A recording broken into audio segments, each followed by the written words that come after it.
2025 was stacked high with great board game releases. I'm here with Flash to explore what he played most, what he wished he played most, some unexpected hits, and his top games of 2025. This is Legendary Tactics.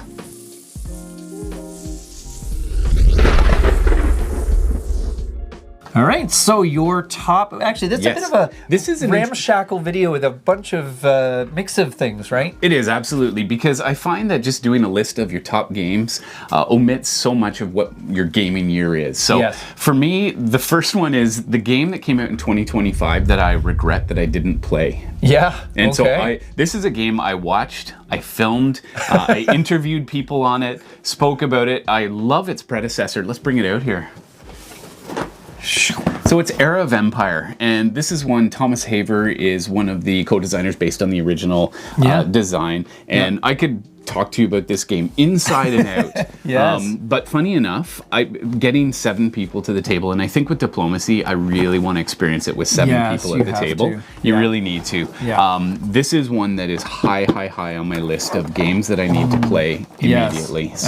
But it is a game that you need to get the right people together. Yes, of course. And I don't know if this is any longer than the original diplomacy. Do you know? Does it take? It seems to be fairly comparable. Is it? Okay. Yeah, absolutely. So obviously it feels like a much bigger scope. Yeah, they've accelerated the play because of the advanced build. So before, if you owned this area and you were attacking over here, you have to build here and slowly expand your influence. Now you can build up here, and you can also convert. So if you have a unit and your strategy is changing, then you can say, okay, let's flip that unit to something else. So I guess you tear down the old ships and like build tanks. Well, but probably that was not so much it's an innovation, but it's also out of necessity. It is. Otherwise, it would be very hard to expand. So I love that it captures the spirit of the original diplomacy, but that it moves the game forward with the new map and new mechanisms that make it feel fresh. So this one is one that I need to play more, and so I wish we had. Let us know if you've played Era of Empire. I'd love to dive into making some strategy guides on this, talking to some experts who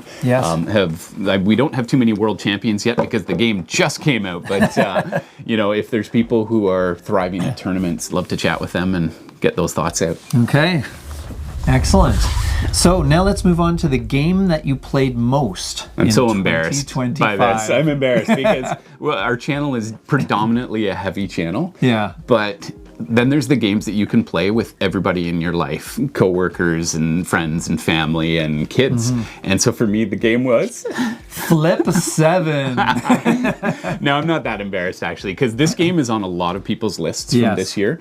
Right, so Flip 7 is essentially fancy blackjack, where you're trying to get 7 cards in your hand, but not 2 of the same. And they are proportionately, so there's 12 12s, 11 11s, 10 10s. So there is a bit of statistical strategy to be like, how many are out? And how far can I push it? And it depends on your personality. Yeah, because if I have like a 10, 11, 12, I'm stopping there. I'm not going to risk that one to try and get any more points. For sure. And to save myself humiliation, I got to ask you, did you play this very much? This was actually one of my most played games probably in 2025. Yeah, it's so easy. It's pocket sized and it works with anybody, grandparents, parents, kids. You can explain it in 90 seconds, not even 2 minutes, 90 seconds. You can explain it, and everyone has fun with it. And it's just again, there's not a lot of strategy to it, but it's push your luck is always kind of fun that way. I find those games are always they are. They always keep you on your toes. So that's great. It's a good sign if a game makes it to the table. It's a good one. Yeah. So and pretty cheap. Like in Canada here, you can get this one at Chapters for I think $13 or $12. So So next up, we have the new to me game in 2025. And by me, we mean me, not you. That's right. That's true. Yes. It's the category name. I'm going to need a little bit of weightlifting training to bring this one up here. So this one came out in 2019, but I just got my hands on it and played it for the first time. It is one that I've had my eye on for a while because Larry Designer, the designer of Axis and Allies, created this. Yes. And this is the game that I wish that Axis and Allies realized was it's a huge game, but it's not so hard to learn that I couldn't teach high school students how to play. So I had a group of students and we played through, week after week, brought out the game and set it all up and then tore it all down. No, I absconded a room and we sequestered a room and we just left it. We called it the war room. And so it'd be like, okay, all students report to the war room today. And, we were doing after school sessions. I mean, it's a big game. It takes a while to play, and especially if you're teaching a lot of people. But we had a lot of fun. But for me, the aesthetics of the game, the gorgeous map, the stacks of units are so much fun. You can manipulate those. The separate combat board is super cool. It's a grand strategy game. But what I really love is the simultaneous orders in the game.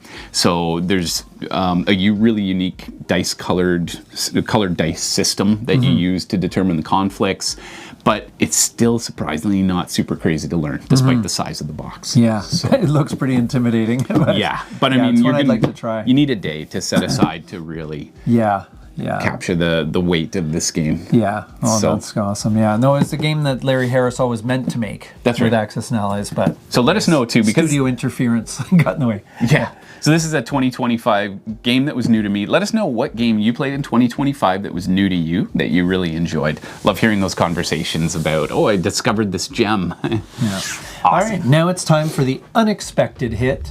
The game that came out of nowhere. Yeah, and this one was a fairly recent addition to the list. It's The Hobbit, There and Back Again. Yes. And this one caught me a little bit by surprise because I don't generally like roll and write games.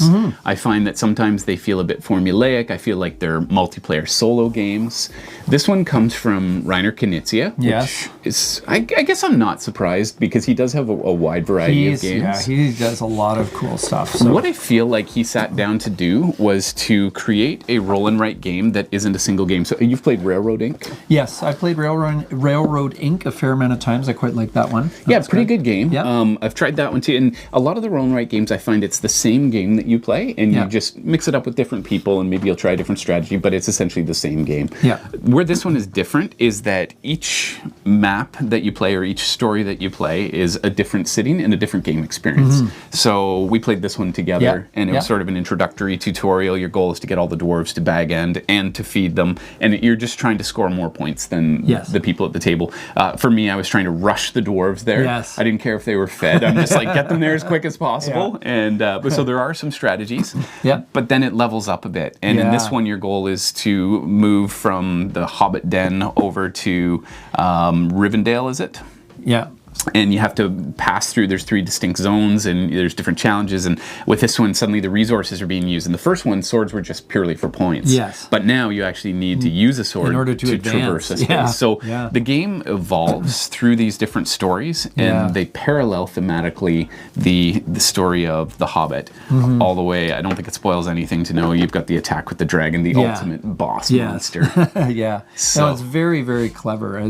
Just, having you just introduced this to me, but I just think it's very cleverly done. It's for sure. Gives me a new appreciation for the potential of roll and writes, actually. Yes. So those of you who don't know, it's a dice drafting game. You're collecting resources. It's dry erase. It is like a puzzle. And for me, it was actually my daughter who enjoyed this game quite a bit. We haven't played it too much yet, but it's one she wants to play again. And I can't say that that's always the case with my daughter, who's not really a super invested board gamer, but she just was really enjoying the puzzle of how do I get all my dwarves there. So yeah, that's great. Very cool. Okay, yeah, very cool. And I like how it's also a game that I had not even heard of. It was not on my radar, right? Yes. And it's the unexpected hit. So it really is. That's great. Yeah, the unexpected journey. Yeah. So, and now finally we get to your top 3 games of 2025. So what's number 3? So it's a trilogy game. It comes from the family tree of first Wingspan, then Wormspan, and now we have Finspan, the Spaniverse. So it's interesting because this is the lightest of all the games. We've done another video if you want to see that where we compare all 3 of them and you, me, and the other channel member all decide which of the 3 we like best. You'll have to check that video if you want to see there. But this one is the lightest. It's the most accessible. I like that it re-envisions the board where when you're fishing you're going down columns rather than across like you do in Wingspan and Wormspan. Going to different depths. But it is one that if you're looking to get kids into this sort of Euro deck collection type game and conversion of resources, then this might be, maybe an 8-year-old could probably handle this. Have some fun with the theme. If you're into fish, there's lots of beautiful fish on the board. Not super deep. It looks nice to have all 3 boxes on my shelf too. So yes, absolutely. It's nice when you get that trilogy going, right? For the collector in me just enjoys that. Yes. All right, next up, your number 2. So Dungeon Draft was my 3rd favorite game of the year. Now, the original game came out in 2017, but this year we have the expansion. In 2025, Pirates and Paladins came out. And so for me, this just added more options, more variety to the game. It's a fairly small box, but this game packs a big punch. And so the 2 factions are the pirates. They come with the treasure chests, and they add a new dynamic where cards are being played one at a time so that you can be stealing cards and cashing gold. And so there's a little more interactivity that way. The paladins are all about questing. So they're going to be going out on missions and cycling more quests. And so they really lean into that part of the game. So Dungeon Draft Pirates and Paladins just refreshed an already amazing game. Not much has changed in the game. You're adding more quest cards, 1 per faction that you add to the game. Same thing with the draft cards when you're going back and forth. So you'll draw, if you add the Paladins, it'll be 8. If you add the Pirates, it'll be 9. So overall, you're gonna deepen your pool of cards and add a few new mechanisms to an already awesome game.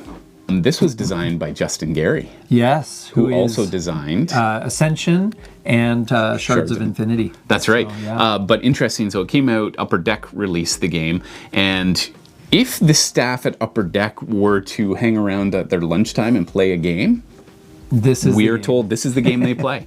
So it's really light, it's quick, it's accessible for non-dungeony type people, non-drag, like if you're not into that heavy fantasy theme.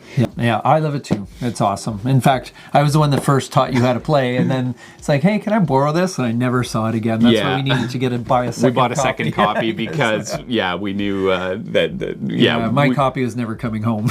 No, not at all. I'm keeping that one for sure. But, it's a good game when you already have 1 copy in the family and you buy a second one, so, exactly. All right, so finally, your number 1 game of 2025. This one was a big surprise for me as well.